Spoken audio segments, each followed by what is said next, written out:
এরপর আমরা স্টোরির আরো একটা মেইন ক্যারেক্টার টিচার গিউজিনকে দেখি। ইনি হেয়নদারি ক্লাসের হোমরুম টিচার। এনার হাত দিয়ে কিছু পেপার পড়ে যায়, তো একটা স্টুডেন্ট গুড়িয়ে ওনাকে দেয়। এই স্টুডেন্টের সাথে আরো একটা মেয়ে ছিল। সো এরা কারা স্টোরিতে পরে জানতে পারবো। অন্যদিকে হেয়ন ঘরে বসে এটাই ভাবছিল যে ওই এসএমএসটা কে করেছে। তখনই ও নিজের সাথে দিদার হাই স্কুলের ফটো দেখে আর ও বুঝতে পারে এবার ওর কি করা দরকার। দেন ও নিজের উইন্ডো থেকে সমস্ত পেপার গুলো সরিয়ে দেয়, সাথে রুমও ক্লিন করে। নেক্সট সিনে কাং ক্লাসে ঢুকতেই ওর ক্লাসমেটরা ওর নামে বাজে বাজে কথা লিখে ওকে বুলি করে। কাং ওদের ইগনোর করে যখন নিজের সিটে আসে ও বুঝতে পারে ওর লকার ভেঙে কেউ জামা কাপড় বার করেছে। তখনই কিম ওর লকার থেকে পাওয়া লাভ লেটার সবার সামনে চেঁচিয়ে চেঁচিয়ে পড়ে। কাং ওকে আটকাতে গেলে কিম ওকে অনেক মারে। তখনই টিচার গিউজিন ক্লাসরুমে এসে দেখে কিম কাংকে মারছে। উনি কিমের চুল ধরে কাঙের থেকে দূরে সরায় আর কাঙের লাভ লেটারটা ছিঁড়ে ফেলে। এরপর টিচার অন্য একটা রুমে কাংকে বোঝায় মারামারি করা ভালো না, আর তুমি যদি এইরকম করো তাহলে আমি তোমার সাইড নিতে পারবো না। এসব কথা শোনার পরও কাং বারবার বলছিল আমি কিমকে মেরে ফেলবো। আচ্ছা, স্টোরিতে যাওয়ার আগে বলে দিই কাঙের ভালো নাম সোনা, তো এখন থেকে আমি কাংকে সোনা বলবো, তোমাদের বুঝতে সুবিধা হবে। ক্লাসরুম থেকে যখন যাচ্ছিল বাড়ির দিকে তখনই দেখে ওর লকারে একটা চশমা আছে, আর এই ধরনের চশমা আমরা আগেও স্টোরিতে সেই মডারেটরের কাছে দেখেছিলাম। অন্যদিকে পুলিশ স্টেশনে ডিটেকটিভ ডংজু জিহুককে বলে তুমি মডারেটরের বাড়িতে আমাকে একা যেতে দিলে, আর একটু হলে তো আমি মরেই যেতাম, তুমি এত লেট কেন করেছো? জিহুক জানায় একটা এমার্জেন্সি ছিল। জিহুক এখনো কেসটা নিয়ে ইনভেস্টিগেট করছিল। ডিটেকটিভ ডংজু ওকে বলে তুমি এখনো কেসটা নিয়ে পড়ে আছো, আমরা তো কালপ্রিটকে ধরে ফেলেছি। জিহুক ওকে বলে এই কেসের মধ্যে কিছু একটা আছে যেটা আমি বুঝতে পারছি না। ওই ছেলেটা মেয়েগুলোর সাথে 1 বছর আগে ব্রেকআপ করেছিল, তাহলে 1 বছর পরে ওদের মারতে যাবে কেন?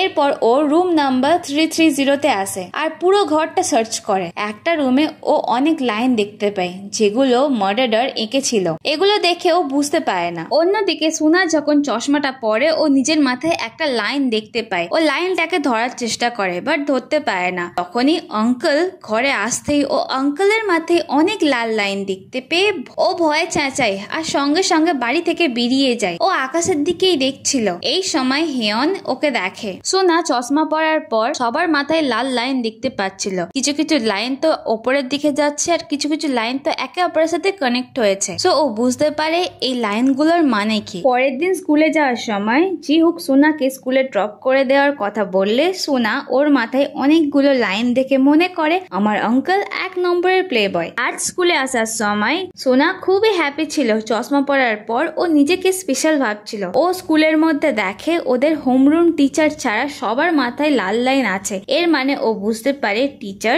গিউজিন এখনো কারোর সাথে রিলেশনশিপে আসেনি। এরপর ও দেখে কিমের মাথা থেকে একটা রেড লাইন একটা টিচারের সাথে কানেক্ট হচ্ছে, মানে ও বুঝে যায় যে এই স্টুডেন্টের সাথে টিচারের অ্যাফেয়ার চলছে। তো কিমের এই সিক্রেটটা জানার পর সুনা স্মাইল করে। ক্লাসে টিচার গিউজিন নতুন একটা স্টুডেন্টকে ক্লাসে সবার সাথে ইন্ট্রো করায়, আর এই নতুন স্টুডেন্টটা আর কেউ না হেয়ন। টিচার গিউজিন হেয়নকে কিছু বলতে বললে হেয়ন চুপ করে থাকে। ও বুঝতে পারে না যে কি বলবে। দেন টিচার ওকে ওর সিটে গিয়ে বসতে বলে। পুলিশ স্টেশনে জিহুক মার্ডারারের ফটো দেখছিল। সো এখানে একটু ক্লিয়ার করে দিই যে মার্ডারার ছিল ইনি সুনাদের স্কুলের ম্যাথ টিচার, আর সুনাদের ক্লাসে যে হোমরুম টিচার সেটা গিউজিন, আর এখন কিমের সাথে যে টিচারের অ্যাফেয়ার চলছে সেটা ওদের কোরিয়ান টিচার। জিহুক নোটিস করে ম্যাথ টিচার চশমা পরে আছে। ও এই চশমাটা এভিডেন্স ফাইলে খোঁজে কিন্তু পায় না। তাই ও সুনাদের স্কুলে আসে, যেখানে টিচার রুমে ও শুধুমাত্র টিচার গিউজিনকে দেখতে পায়। টিচার গিউজিন ওকে জিজ্ঞাসা করে তুমি সুনার বাবা না? জিহুক বলে না,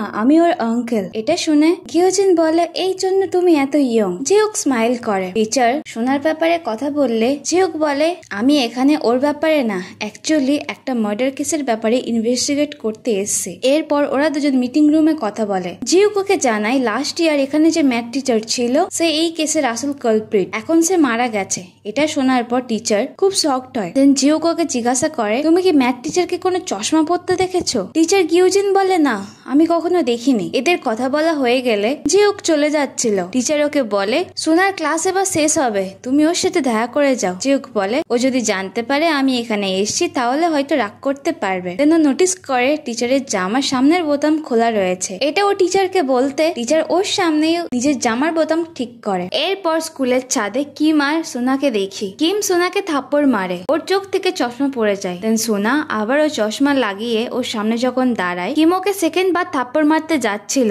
সোনা ওর হাতটা ধরে বলে, আমার কাছে টাকা নেই, তাই আমাকে আর বিরক্ত করো না। কিম বলে, তোমার কি কোনো ভয় নেই, মরতে চাও? দেন ও খুব জোরে লাথি মারে। এই সময় হেয়ন ওখানে আসে, কিমকে থামতে বলে। কিম ওকে ও বুলি করে ছাদ থেকে ফেলে দিতে যাচ্ছিল। হেয়ন বলে, আমি একা না, আমরা দুজন পড়বো। ও কিমকে টাইট ভাবে ধরে। কিম ভয় পেয়ে যায়, ওকে ছাড়তে বলে। হেয়ন বলে, ছেড়ে দেব, কিন্তু তুমি প্রমিস করো তুমি এর পর থেকে আমাদের দুজনকে বিরক্ত করবে না। কিম প্রমিস করে। হেয়ন ওকে ছেড়ে দেওয়ার পর কিম ওকে পাগল বলে ওখান থেকে চলে যায়। এরপর সোনা হেয়নকে বলে, আমি কি বলেছি তোমাকে হেল্প করতে? তুমি সব ব্যাপারে নাক গলাও কেন? এবার চলো নিচে যাই। জিউক যখন স্কুল থেকে বাড়ছিল, সোনা ওকে দেখে নেয় আর ভাবে আঙ্কেল এখানে কি করছে। নেক্সট সিনে জিহুক একটা বারটেন্ডারকে ম্যাথ টিচারের ফটো দেখিয়ে জিজ্ঞাসা করে, তুমি কে কে চেনো? বারটেন্ডার বলে, হ্যাঁ, আমাদের এখানে রেগুলার কাস্টমার ছিল, বাট কিছুদিন হলো এখন আর আসছে না। দেন ওকে জিজ্ঞাসা করে, তুমি কি অদ্ভুত কিছু নোটিস করেছো? বারটেন্ডার জানায়, একদিন ড্রিঙ্ক করার পর কিছু একটা কাউন্ট করছিল, যেমন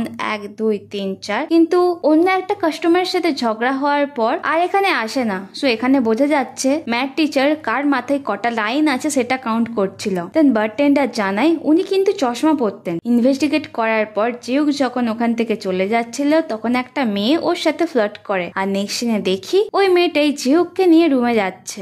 অন্যদিকে সোনা কিমকে ফলো করে। কিম কোরিয়ান টিচারের সাথে দেখা করে, আর ওরা যখন একসাথে ছিল সোনা ওদের ফটো তোলে। সোনা দেখে ওরা দুজন একসাথে একটা মোটেলে ঢুকছে। ওদের একসাথে ফটো দেখে ইভল স্মাইল করে। কিম আর কোরিয়ান টিচার যখন একসাথে রুমে ছিল, সোনা কিমকে ওদের ফটো সেন্ড করে। কিম এটা দেখে তেমন কিছু রিয়াক্ট করে না, ইভেন কি ও টিচারকেও ফটো দেখায় না। ও টিচারকে এটাই জিজ্ঞাসা করে, আমরা ডেট করছি, এটা যদি কেউ জানতে পারে তাহলে তুমি কি করবে? টিচার বলে, আমি আমার কিমকে নিয়ে পালিয়ে যাব। দেন এরা নিজেদের মতো সময় কাটায়। বাইরে সোনা কিমের রিপ্লাইয়ের অপেক্ষা করছিল। কিম ওকে রিপ্লাই করে, তুমি কি ভুলে গেছো আমরা মাইনর, মানে আন্ডার এজ, তো যদি কিছু হয় আমি তো কোনো পানিশমেন্ট পাবো না, টিচার পাবে। এটাও তুমি জানো না পাগল? সোনা 1 সেকেন্ডের জন্য ভাবছিল ওর প্ল্যান হয়তো কাজ করলো না। দেন ওর মাথায় আরো একটা আইডিয়া আসে, সেটা কি স্টোরিতে পরে জানতে পারবে। নেক্সট ডে স্কুলে টিচার রুমে কিছু টিচাররা পাশেরই একটা স্কুলে টিচার আর স্টুডেন্টের রিলেশনশিপ নিয়ে কথা বলছিল। কিছু টিচাররা তো টিচার গিউজেনকে জিজ্ঞাসা করে, আচ্ছা টিচার, তোমাকে এত দেখতে সুন্দর, তোমাকে কোনো স্টুডেন্ট কখনো প্রপোজ করেনি? এখানে টিচার গিউজেন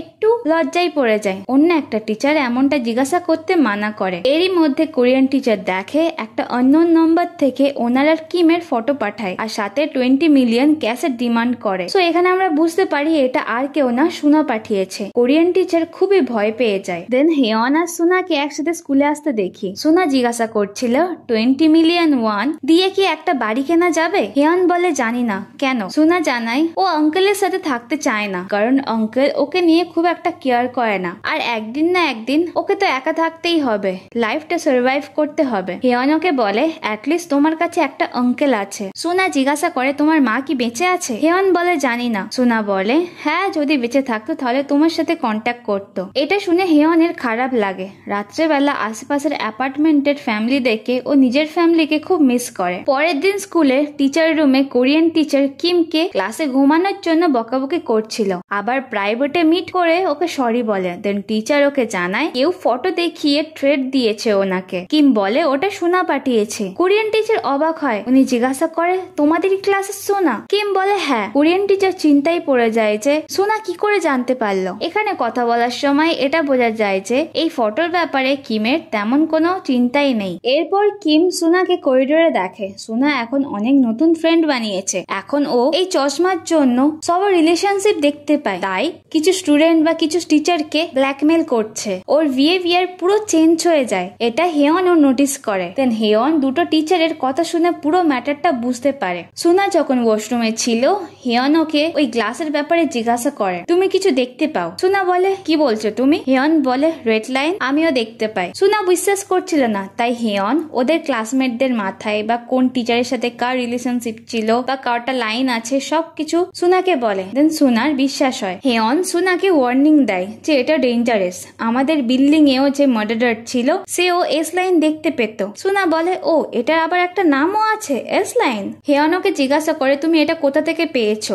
সোনা জানাই, আমার লকার থেকে। আমি জানি না এর ওনার কে, বাট এটা এখন আমার। দেন ও হেয়নের হাত থেকে চশমাটা নিয়ে নেয়। স্কুল থেকে বাড়ি ফেরার সময় হেয়ন আর সোনার মধ্যে এই ব্যাপারেই যখন ডিসকাস হচ্ছিল, সোনা বুঝতে পারে যখন কেউ মারা যাওয়ার সাথেই তার রেড লাইন মুছে যায়। অন্যদিকে কোরিয়ান টিচারকে দেখায় উনি এই ফটোটা নিয়ে বিশাল চাপে পড়ে যায়, ওনার খুব টেনশন হয়। দেন ইভিনিং এর সময় সোনা যখন ওর নতুন বয়ফ্রেন্ডের সাথে সময় কাটাচ্ছিল, তখনই টিচার ওকে মিড নাইটে 12টার সময় স্কুল ছাদে আসতে বলে টাকা নেওয়ার জন্য। এটা দেখে সোনা খুব হ্যাপি হয়। দেন ও ওর নিউ বয়ফ্রেন্ডের সাথে টাইম স্পেন্ড করে, এরা খুব মজা করে। দেন আমরা দেখি ওদেরকে কেউ ফলো করছে, এটা আর কেউ না কিম। আসলে আজ ওয়াশরুমে যখন হেয়ন আর সোনা কথা বলছিল তখন ওদের সব কথা কিম শুনে ফেলে। কিম দেখে সোনা ওর বয়ফ্রেন্ডের সাথে ফটো তুলতে যাচ্ছে আর ব্যাগটা বাইরেই রেখে গেছে। এই সুযোগে কিম সোনার ব্যাগ থেকে চশমাটা নিয়ে নেয়। ফটো তুলে সোনা যখন বাইরে আসে ও দেখে ব্যাগে চশমা নেই। ও শপে সব জায়গায় খোঁজে, পায় না। দেন ওর মনে হয় যেহেতু এই চশমার ব্যাপারে শুধুমাত্র হেয়ন জানে, তো হতে পারে হেয়ন চশমাটা নিয়েছে। ও হেয়নকে ফোন করে আর বলে তুমি আমার চশমা নিয়েছো। হেয়ন তো কিছু বুঝতে পারে না। হেয়ন জিজ্ঞাসা করে তুমি এখন কোথায় আছো। সোনা জানায় মার্কেটে আছে, কিন্তু মিড নাইটে আমি স্কুলে যাব, তুমি স্কুলে আসো। অন্যদিকে কিমকে দেখায় ও চশমা পরার পর এস লাইন দেখতে পাচ্ছিল। 12টা বাজতে সোনা টিচারের সাথে দেখা করতে আসে স্কুলে। টিচার ওকে ওই ফটোগুলো ডিলিট করে দিতে বলে আর জানায় এখন ওনার কাছে কোনো টাকা পয়সা নেই। সোনা ওকে মনে করায় টিচার জানতো যে ও দিনের পর দিন বুলি হয়েছে, ও অনেকবার কমপ্লেনও করেছে, বাট টিচার কোনো স্টেপ নেয়নি। তাহলে এখন সোনা টিচারের কথা কেন মানবে? টিচার ওকে অনেক করে রিকোয়েস্ট করে যে আমার বউ আছে, একটা বাচ্চা আছে, আবার একটা বাচ্চা হবে, তাই আমার লাইফ এইভাবে নষ্ট করো না। আমি কালকের মধ্যে টাকা জোগাড় করছি আর প্লিজ এই ফটোটা ডিলিট করে দাও। কথা বলতে বলতে টিচারের কাছে ওনার ওয়াইফেরই SMS আসে। ওনার ওয়াইফকে কেউ ফটোটা পাঠিয়ে দিয়েছে অলরেডি। তো টিচার ভেবেই নেয় এটা সোনা পাঠিয়েছে। ও সোনার উপর খুব রেগে যায়। এরই মধ্যে হিয়ন স্কুলের ভিতরে এসে পড়ে। ও দেখে ওরই সামনে সোনা ছাদ দিয়ে নিচে পড়ে যাচ্ছে। সোনার মাথা থেকে অনেক রক্ত বার হয়। হেয়ন খুবই শকড হয়। ও বুঝতে পারে না সোনা কিভাবে ছাদ থেকে পড়ে গেল। হেয়ন দেখে সোনার মাথায় এখনো লাল লাইন মুছে নেই, এর মানে সোনা মারা যায়নি।